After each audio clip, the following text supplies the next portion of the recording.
Happy day children, this is class 5 SST Democratic Republic of Congo part 3. Okay, so in this slide we are going to see about occupation, transport and political system of Congo country. So since the Congo country is surrounded by evergreen forest and many grasslands, farming is the main occupation which are followed by the people living in Congo.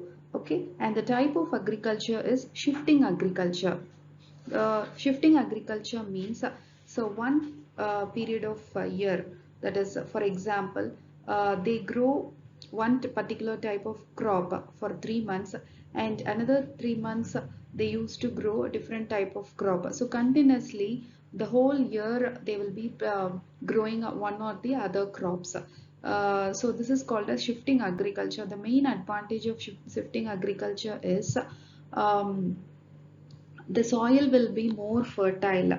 Okay, and the major food crops are rice, maize, sugarcane and cassava. So cassava is a root crop like a potato and other yam, like this is also one of the root crop, and it is a main food for the people of Congo country. And the cash crops also grown, some of the cash crops also grown like cocoa, coffee, tobacco, oil palm and rubber.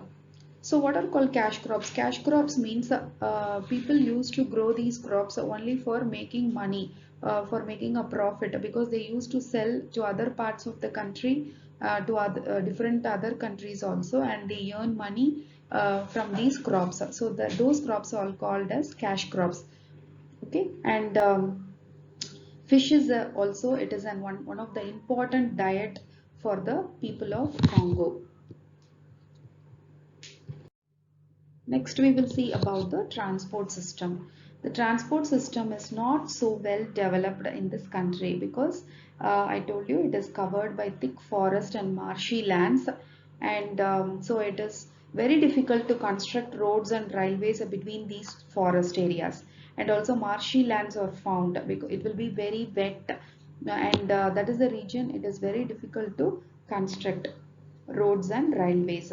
So the transport is not well developed in this country, but water transport is an important means of transport. Um, and air transport is also, nowadays it is becoming quite popular when in very recent years. So next we will see about the political system. Before seeing about the political system, we'll see about the important cities and towns which are found in this country. So only 30% of total population in Congo country, they live in towns and cities. So remaining 70% of people live in forest and villages. Okay, and the largest city found here is Kinshasa. I told you Kinshasa, it is the capital of Congo country, and it is situated in the western part of the country.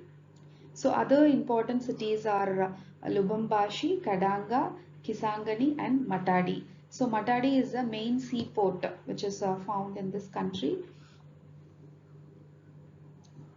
And Democratic Republic of Congo, it has another name also. It is called as ZRA from 1971 to 1977. So only for 6 years it was called as ZRA, and earlier it was known as Belgian Congo. Okay, so it has two different names, but now it was called as Democratic Republic of Congo. So Congo, it is a Democratic Republic Union, and people, what is called as democracy? Democracy means people elect the government by casting their votes. Okay, and even in this country they follow democracy, and the head of the state is Felix Tshisekedi. Okay, so he is the present head of state or president of Congo. Okay, so with this the chapter is concluded, children. Thank you.